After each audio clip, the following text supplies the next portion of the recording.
the use of augmentative and alternative communication solutions for high-need UNHCR mandate language students.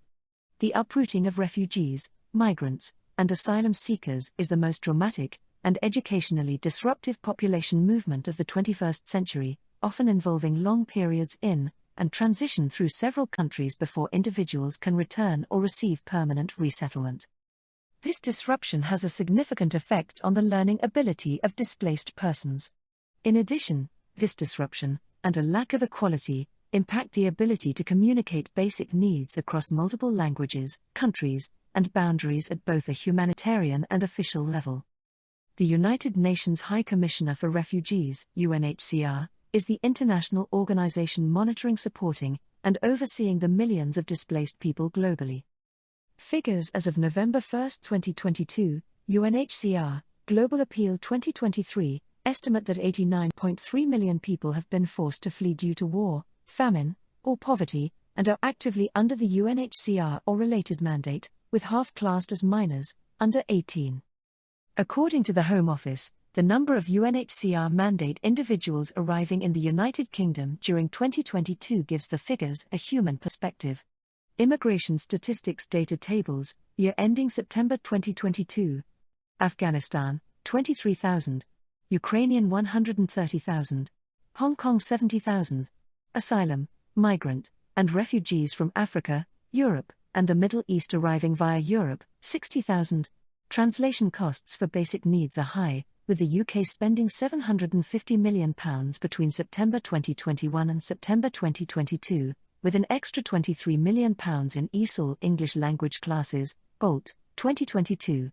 Many of the mandated refugees have little or no formal education in their native language, and as the figures show, this has a significant financial burden to host nations.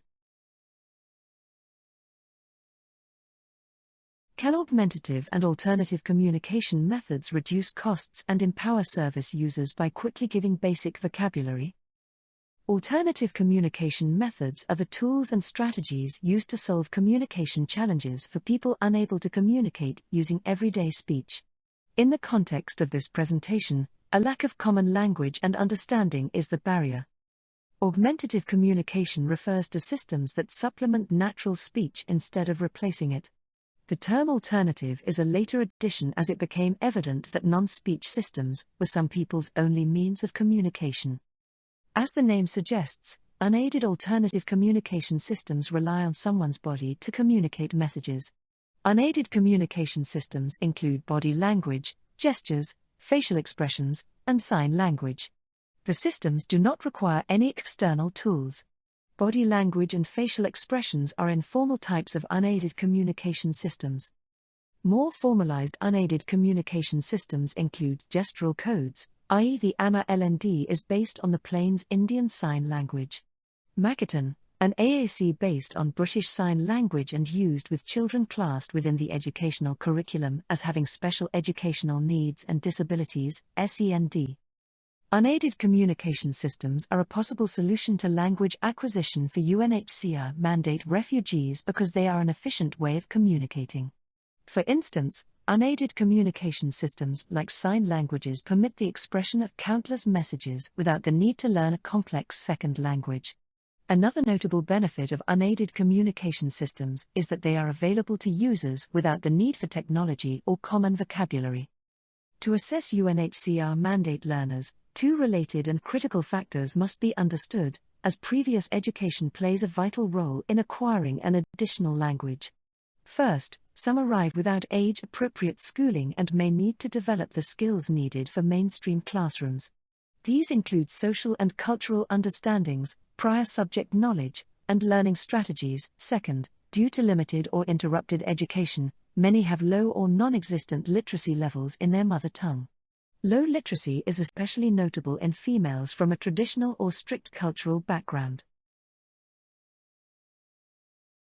Experts have studied and published the use of AAC in a particular educational need context. However, there needs to be more research on using alternate language acquisition strategies with displaced learners.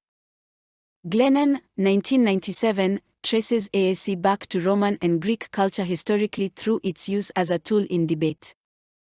Zangari, Lloyd, Vika, 1994, out of Nova Southeastern University brings the modern interpretation of AAC through the gestural system of hand talk used by Native Americans to facilitate communication between different linguistic groups. This Plains Indian Sign Language was a universal AAC method for communicating between tribes. The work of Gospiner, 2019, in using AAC with Somali refugees in Turkey and a recently published study by the Journal of Innovation in Health Informatics tested communication methods with UNHCR mandate service users in healthcare settings with positive results. Miller, Jenny and Windle, 2010. Examined the challenges regarding the needs of low-literacy refugee background students. They argued that in students with high linguistic diversity, there is a need to reevaluate teaching practices and curriculum in a way that is more responsive to difference and which pays closer attention to insights from second language acquisition research. Extensive research examining AAC tools in SEN students has led to wide-scale acceptance into the education of methods combining sign and vocal communication. In addition, flashcards and vocabulary tools have become essential to pedagogical communication. Hasni, 2019, conducted a study using target group-specific flashcards with illiterate students. This study was classroom action-based research. It shows that AAC methods have a measurable impact on low literacy level students.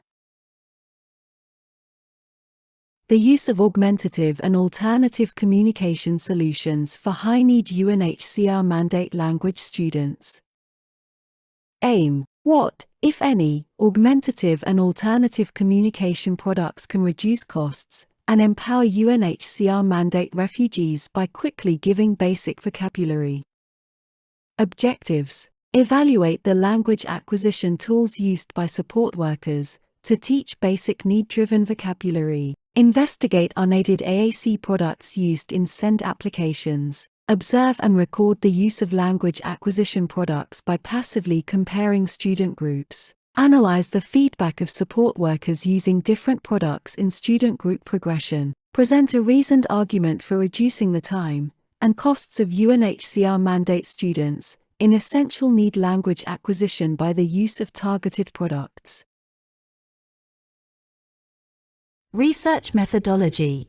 Contextual inquiry. Passively observing groups of service users at a charity-organized weekly language class in the pre-established environment as they demonstrate their typical language acquisition tasks.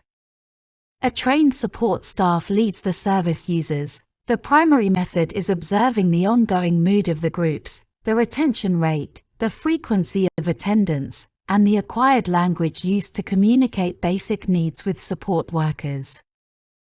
Primary source research. Interview support workers engaged in language acquisition and linguistics experts from academia.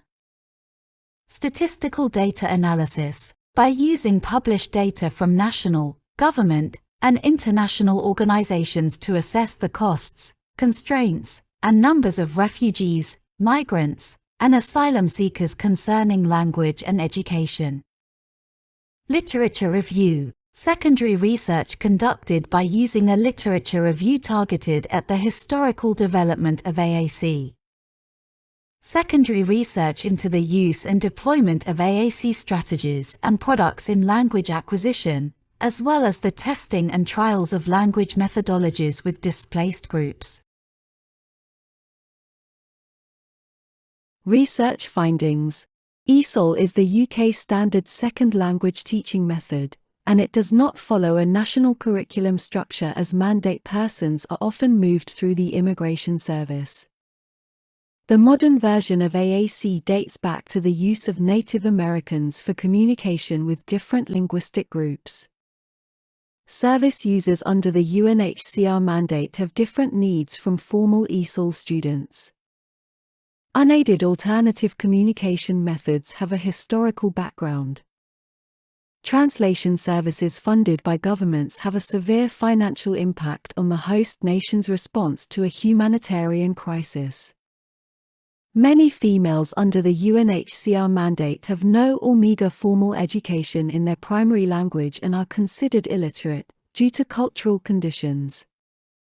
In early stage and critical needs, ESOL language lessons do not support service users' urgent and high-need requirement. AAC teaching methods and strategies are accepted and supported academically in the SEN context. Direction of travel.